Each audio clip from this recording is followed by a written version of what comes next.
It's September 27th and we are going on rudder number 2 this morning. We're going to get started. This will go a lot better than it did the first time, and I'm going to try to give you a little more documentation on how we go about doing this. One of the first things you have to get, even before you do anything, is you have to get a big piece of PVC, and this is the one we had left over from rudder number 1. And you have to drill these holes in through the pipe. You match drill it up to the skin on that back set of holes, and then we'll bend that skin around. And that's kind of where the big problem was initially on our first rudder, was we didn't get that bent around enough. So we're gonna hit it again.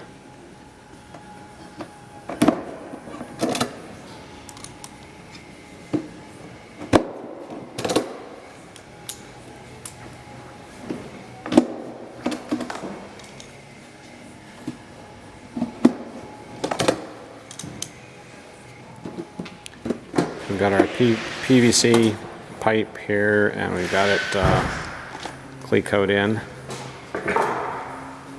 to the rudder skin.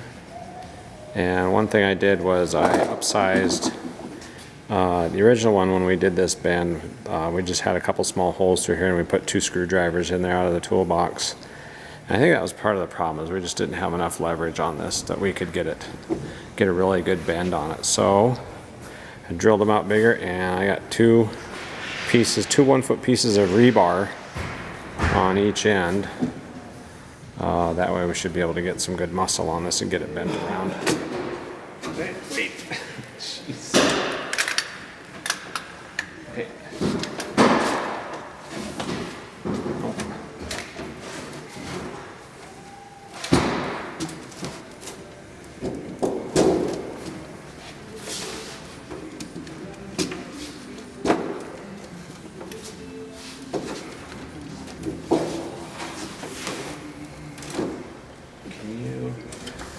Get it about right here. Just right here? Yeah. Okay. Just press this down. Just roll it in a little bit.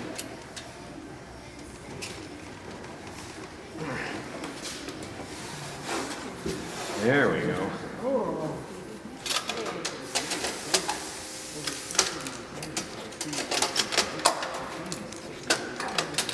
Yeah. Just at one time.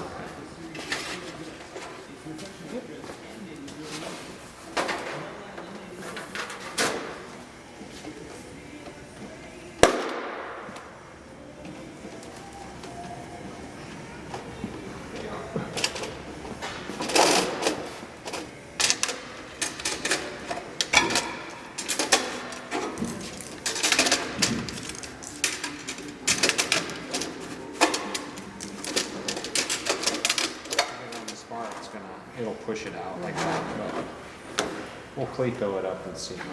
Right now with these 2? No, I mean when we get the frame and everything done, and we cleco it on Before the we frame. rivet. Yeah. It's one side of the rib on the for the rudder is drilled out already for the skin, and the other side isn't. So what we do is we'll match drill this undrilled side to the skin. But I have to put a reference line in here. So the way I do that is line the other ribs with the holes in it. So just match this up right there, right there, and I'll draw a circle in there with a Sharpie. Go down here, draw a circle. Close enough. Now I just use the rib as a straight edge to draw the line. So we'll line that up there, there.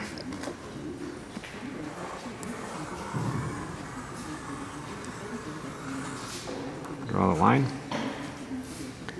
So it's just a reference line when we get these mounted up, and when the skin lays on, it'll we'll probably be able to, should be able to see the holes or see the line through the skin holes in there.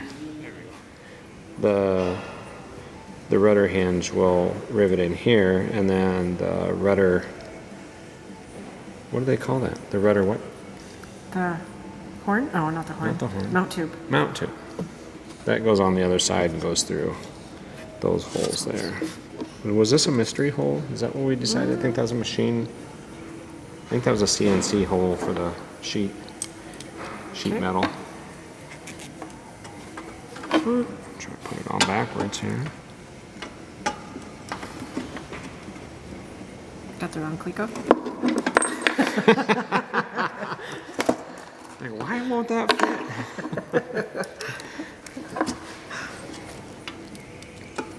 Like, man, that thing is awfully loose.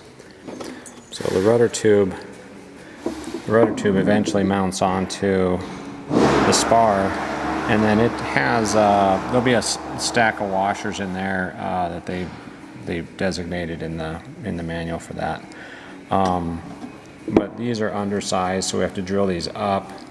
So we'll clamp this on, and then we'll match drill these holes up to 3/8 or 3/16 for those bolts. And in the instructions they have you Cleco and rivet all this stuff together here. But if we do that first, there's no way I can clamp this on to match drill those holes. So, and that was one of the other issues I remembered when we did the first rudder, was I free-handed drilling these holes, and they weren't perfect, so they ended up just a little bit oblong when I did those. So we're gonna do this right. We're gonna take these hinges off here, uncleco this stuff, clamp this rudder tube on. We'll match drill those holes, so those are going to be good. We don't have to fiddle with that when we get done with riveting this. We got these holes drilled out for the rudder tube, and we're now riveting on the ribs to the spar.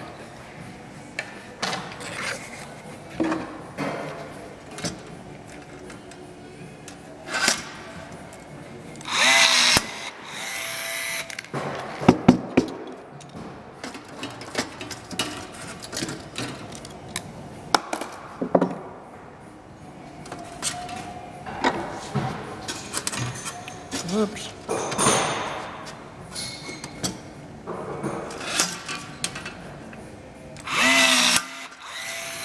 On this Milwaukee rivet gun, since we're doing the bigger rivets, you have to change the head out, and it kind of made it pretty easy. You can unscrew the head off of it, and you can see it's got the 1/8 inch rivet head in there. So it's got the built-in wrench. You can take the wrench out if you want to, but you can just do it like this. Take that loose. Drop that down there. You have to pull the battery out. And then all of the heads are stored in the handle. Put it back on there. Put the new head on.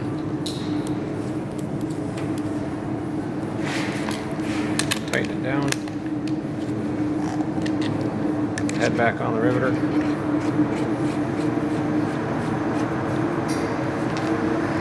It just stores back in the handle. And the battery goes back in. Ready to roll. So we've got the stainless steel rivet in here.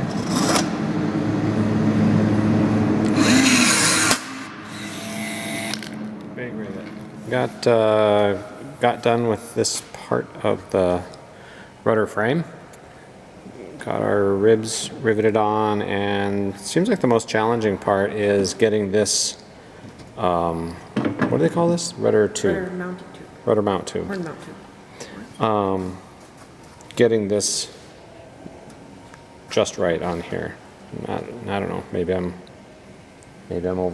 being over anal about it. I don't know. I wanted to be on there perfect.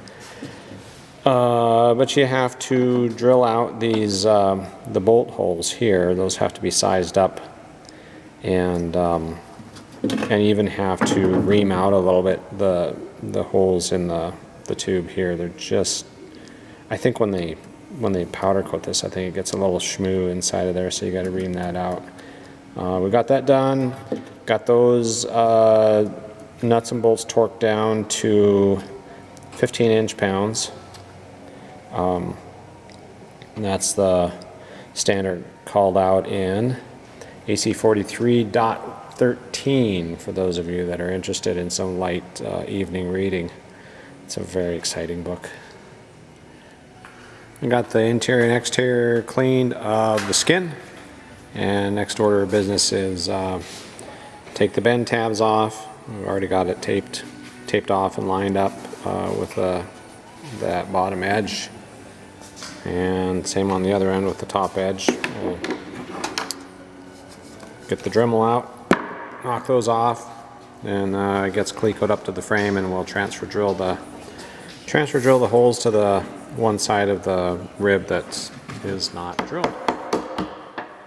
Got the frame or the skin all cleaned up. Got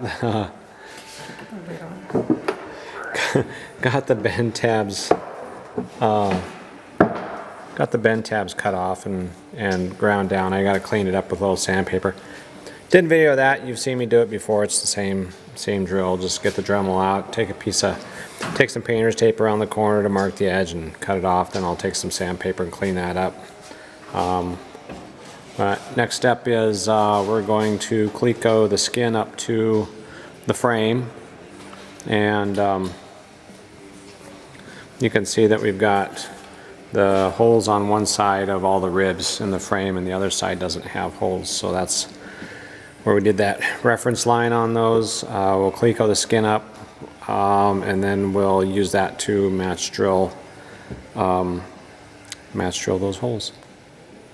I'll cleco it up to the frame on the one side. Now we are attaching this is the bottom rib, and there's a doubler that has to be riveted on there.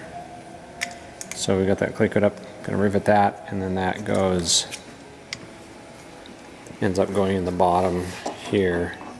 And then there's another rivet that we have to transfer drill a hole through. And that's that. Well, it's the end of our day today, and argh, not happy, frustrated with this today. Rudder number 2, we got everything clecoed up and started looking at these leading edge skins again, and they looks like they're doing the same thing. They're doing this little bubble thing, like it's not bent right. I think the most frustrating part of this is that so what you're supposed to do is you cleco this pipe on here, and then you're supposed to, have the weight down on it while you rotate around, which we do. We do that. And it looks, according to the book, these are supposed to match up, which they do. These two edges match up. As soon as you cleco this thing on, these edges spring way out like this. As soon as that cleco goes in there, as soon as it's clecoed all the way down the edge, the edges come way out. And then when something else it says in the book, it talks about how you cleco this up, and then you're supposed to rivet the whole thing together. Well, if you do that, then this springs out, and it's too late to make any more of a bend in it.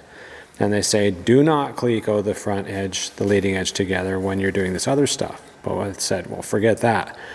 We clecoed this up, then we clecoed the leading edge together, and with the clecos up and this side down, put weight on it so it simulates that it's riveted together. Same thing as the original rudder. You get all these like pillows in here where it's wanting to spring apart. So we're gonna do a little more bend in this, a little more bend around the PVC. But the other frustrating part is when you're working with this on a bench with this, it's not stable. It wants to weeble wobble around, and it's hard to get a real good handle on it.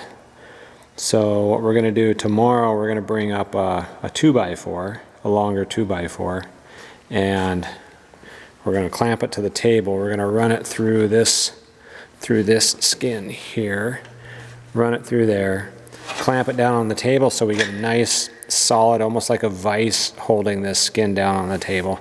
We'll do that, and we should be able to get a lot more weight onto this part of this pipe and really get a good twist, good solid curl in there, because this is the thing that's kind of driving me nuts. We get the curl, the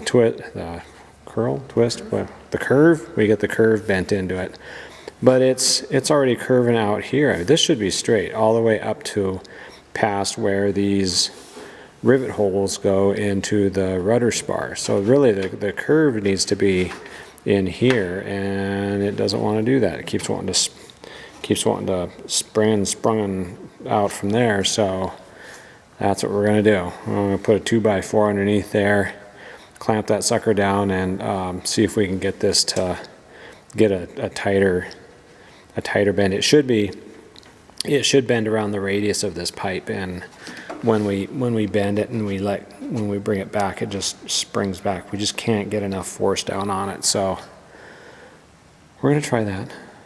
I don't know what other people do. Maybe it's fine for them. I don't. If you're watching this and you're an S-21 builder, please leave me a comment. Am I missing something? This has been kind of a frustrating thing, because it's supposed to be the easiest part of the whole airplane, and it's been the most difficult piece so far. I mean, we've done the horizontal stabilizer, vertical stabilizer, and those have gone really well. It's this stupid bend you have to put in this skin here that's kind of driving me crazy. But yeah, so that's about it for now. If you have any questions or comments, please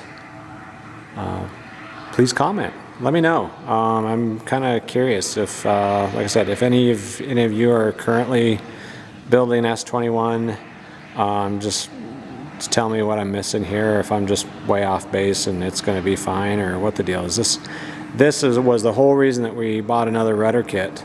Not the whole reason. I mean, there was other reasons in there too, but this was one of the main ones that was driving me nuts, was this, the riveting across the leading edge. Anyways, that's it for now.